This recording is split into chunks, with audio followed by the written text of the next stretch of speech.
인천 앞바다 5개의 섬을 육지와 하나로 묶는 다리가 뚫린다면 어떨까요? 인천의 바다는 오랫동안 끝으로 여겨졌습니다. 배를 타야만 닿을 수 있었던 섬들. 날씨에 따라 멀어지기도 가까워지기도 했던 거리, 하지만 이제 그 바다 위에 새로운 길이 놓이고 있습니다. 섬과 섬, 그리고 육지를 하나로 잇는 길. 이제부터 그 변화를 하나씩 알아보겠습니다. 인천 앞바다를 가로질러 영종국제도시와 신도를 잇는 다리가 현실이 되고 있습니다. 공식 명칭은 신도평화대교. 이 다리는 단순한 해상교량이 아니라 서해 남북 평화도로의 출발점이 되는 첫 번째 구간입니다. 신도평화대교는 인천 중구 영종도에서 옹진군 북도면 신도까지 이어지는 노선으로 해상 교량 약 2km를 포함한 총 연장 약 3.2km, 왕복 2차로 규모로 건설되고 있습니다. 총 사업비는 약 1,597억 원. 개통은 빠르면 2026년 5월 상반기로 예정되어 있습니다. 이 다리가 열리면 가장 먼저 달라지는 건 섬의 개념입니다. 신도는 이미 시도와 모도까지 각각 다리로 연결되어 있습니다. 이른바 삼형제 섬으로 불리는 신시모도는 사실상 하나의 생활권이 된 상태입니다. 여기에 영종도까지 이어지면 총 4개의 섬을 차로 자유롭게 오갈 수 있게 됩니다.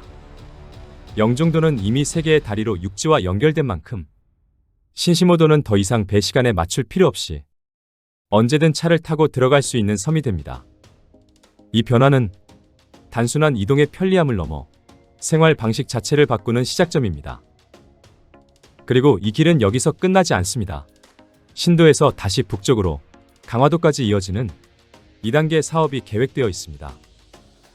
영종도 공항신도시 입구에서 신도까지 약 3.5km, 신도에서 강화 선두리까지 약 11km, 총 14.6km에 달하는 대형 연도교 프로젝트입니다. 이 구간이 완성되면 강화도에서 인천국제공항까지 단 20분이면 도착할 수 있게 됩니다. 섬과 공항, 강화도 관광지와 국제허브가 하나의 생활권으로 묶이는 순간입니다. 하지만 현실적인 과제도 분명합니다. 1단계인 신도평화대교는 재정사업과 예비타당성 면제로 속도를 낼 수 있었지만 강화도까지 이어지는 2단계 구간은 민자사업으로 추진되며 경제성이 발목을 잡았습니다. 비용 대비 편의값이 기준치 1의 절반인 약 0.55 수준, 민간 투자를 끌어오기에는 낮은 수치입니다. 이 때문에 인천시는 해당 구간을 민자에서 재정사업으로 전환하는 방안을 추진하며 예타 면제 등 사업의 돌파구를 찾고 있습니다. 이 변화의 흐름은 다른 섬들로도 이어지고 있습니다.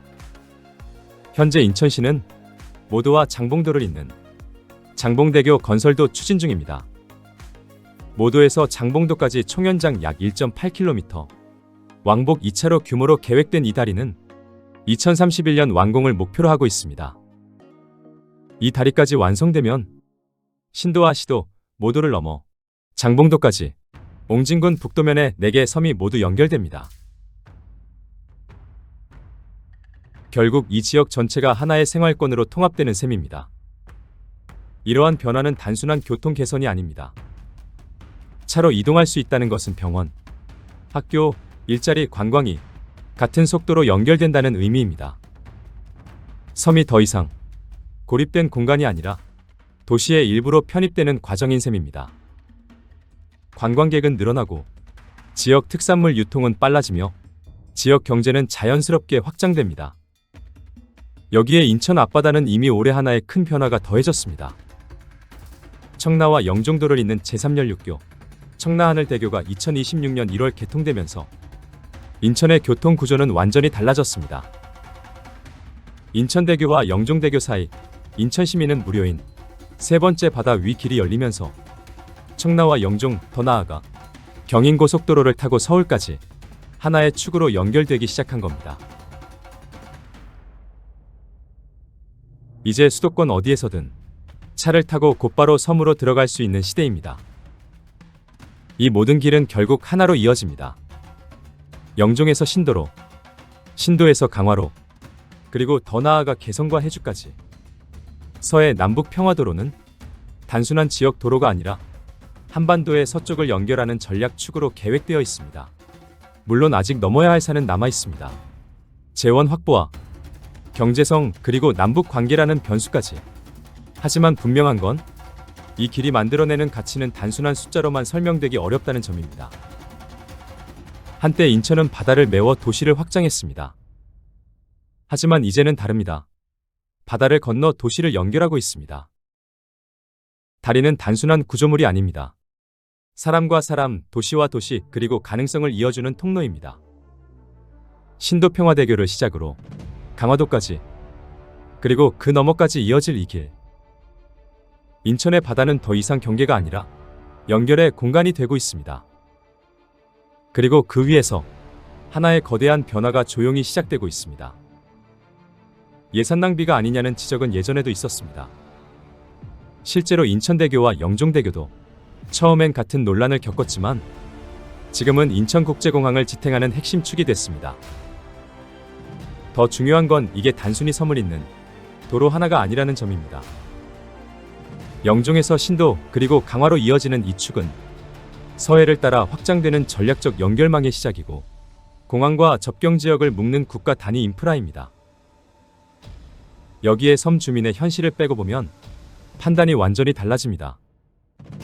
배 시간에 맞춰 움직이던 생활이 언제든 오갈 수 있는 일상으로 바뀌는 순간 의료와 물류까지 모두 같은 속도로 움직이기 시작합니다. 결국 이건 단순히 돈을 쓰느냐의 문제가 아니라 시간을 줄이고 기회를 넓히느냐의 문제입니다. 그래서 이 사업은 비용이 아니라 인천의 교통 구조 자체를 바꾸는 투자에 가깝습니다. 한번 상상해보면 이해가 훨씬 쉽습니다. 서울이나 수도권에서 차를 타고 출발해 바다를 건너 섬으로 들어간다는 느낌조차 없이 그대로 이어진 도로를 따라 달리다 보면 어느 순간 영종도를 지나 또 다른 섬에 도착해 있는 모습. 2026년 1월 개통된 청라하늘대교는 이 변화를 현실로 만든 첫 단추였습니다. 청라에서 바로 영종도로 공항까지 한 번에 이어지면서 수도권과 섬 사이의 물리적인 장벽이 사실상 사라졌습니다. 여기에 신도평화대교까지 연결되면서 이제 길은 한 번 더 바다를 건넙니다. 영종에서 신도로, 그리고 이미 이어진 시도와 모도까지 차로 자연스럽게 이어지는 흐름이 만들어집니다. 이건 단순히 다리가 하나 더 생긴 게 아닙니다. 섬은 배 타고 간다는 상식이 깨지는 순간입니다. 앞으로 강화도까지 연결되면 이 변화는 더 극적으로 드러납니다. 공항이 있는 인천국제공항에서 강화까지 20분대 이동. 국제공항과 바다, 역사 관광지가 하나의 드라이브 코스로 묶이는 겁니다. 결국 이 신규 노선들이 만들어내는 변화는 하나입니다. 끊겨있던 바다가 길이 되는 순간, 멀다고 느꼈던 공간들이 그냥 이어진 동네로 바뀐다는 것. 그래서 이건 도로 몇 개가 늘어난 이야기가 아니라 수도권에서 바다를 바라보는 방식 자체가 바뀌는 이야기가 아닐까요? 사업의 원활한 추진을 기대합니다. 알아두면 도움이 되는 국토개발 그림. 지금까지 바다 건너 섬과 연결되는 연도교 개통 노선 계획에 대해 알아봤습니다. 귀한 시간 끝까지 시청해 주신 여러분 감사합니다.